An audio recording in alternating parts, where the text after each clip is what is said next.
নিত্যপণ্য বাজারের চলমান যে ঊর্ধ্বগতি তাতে স্বস্তির কোনো খবর নেই। নাভিশ্বাস ফেলছে সাধারণ খেটে খাওয়া নিম্ন আয়ের মানুষ।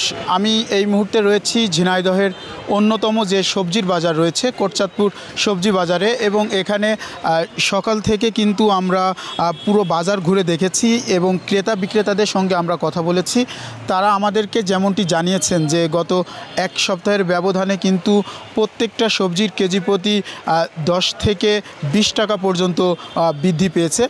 একটি কথা আপনাকে জানিয়ে রাখি, এই বাজারে এসে সর্বপ্রথম যেটি বেশি নজর কেড়েছে সেটি হচ্ছে কাঁচামরিচ, যা গত সপ্তাহে 120 টাকা কেজি দরে বিক্রি হলেও আজকে কিন্তু 300 থেকে 320 টাকা কেজি দরে কিন্তু এই কাঁচামরিচ বিক্রি হচ্ছে, যা এক সপ্তাহের ব্যবধানে কিন্তু প্রায় 200 টাকা কিন্তু কেজিতে বৃদ্ধি পেয়েছে। এছাড়াও অন্যান্য যে নিত্যপণ্যগুলো রয়েছে, বিশেষ করে পেঁয়াজ, রসুন, আদা সহ এগুলোর দামও কিন্তু 20 থেকে 25 টাকা পর্যন্ত বৃদ্ধি পেয়েছে। আমরা যদি অন্যান্য সবজির কথা বলি, বিশেষ করে বেগুন, ঝিঙে, পটল, লাউ, শাক, আলু, কলা সহ অন্যান্য যে সবজিগুলো, সেই সবজিগুলোর দামও কিন্তু ক্রেতাদের নাগালের বাইরে রয়েছে। আমরা এখানকার ব্যবসায়ীদের সঙ্গে কথা বলেছি, তারা আমাদেরকে যেমনটি জানিয়েছেন যে ভারী বৃষ্টিপাতের কারণে কিন্তু কৃষকের যে সবজির ক্ষেতগুলো রয়েছে সেই ক্ষেতগুলো কিন্তু নষ্ট হয়ে গেছে এবং বাজারে সরবরাহ কম থাকার কারণে কিন্তু মূলত কেজি প্রতি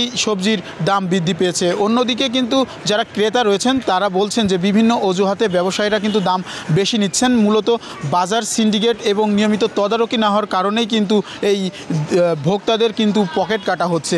তো মিশ্র প্রতিক্রিয়া রয়েছে ব্যবসায়ী এবং ক্রেতাদের মাঝে। তো অন্যদিকে যে আজকের বাজার দরটা যদি আপনাদেরকে আমি একটু জানিয়ে রাখি, তাহলে বেগুন সেটি কিন্তু গত সপ্তাহে 70 থেকে 80 টাকা কেজি দরে বিক্রি হলেও আজকে কিন্তু প্রকারভেদে 100 থেকে 130 টাকা কেজি দরে বিক্রি হচ্ছে। মিষ্টি কুমড়া গত সপ্তাহে 35 টাকা কেজি দরে বিক্রি হয়েছিল, আজকে 40 থেকে 50 টাকা কেজি দরে বিক্রি হচ্ছে। অন্যদিকে কাঁচকলা, ঢেঁড়স, করলা সহ অন্যান্য যে সবজিগুলো রয়েছে সেসব সবজিগুলোরও কিন্তু প্রায় 10 থেকে 15 টাকা পর্যন্ত বৃদ্ধি পেয়েছে। তো ক্রেতাদের যে অভিযোগ যে নিয়মিত বাজার তদারকি করলে কিন্তু যে সকল অসাধু ব্যবসায়ীরা রয়েছে তারা কিন্তু এই অতিরিক্ত যে সবজির মূল্য সেটি কিন্তু তারা নিতে পারবে না। তো এই ছিল ঝিনাইদহের সবজি বাজারের সর্বশেষ পরিস্থিতি।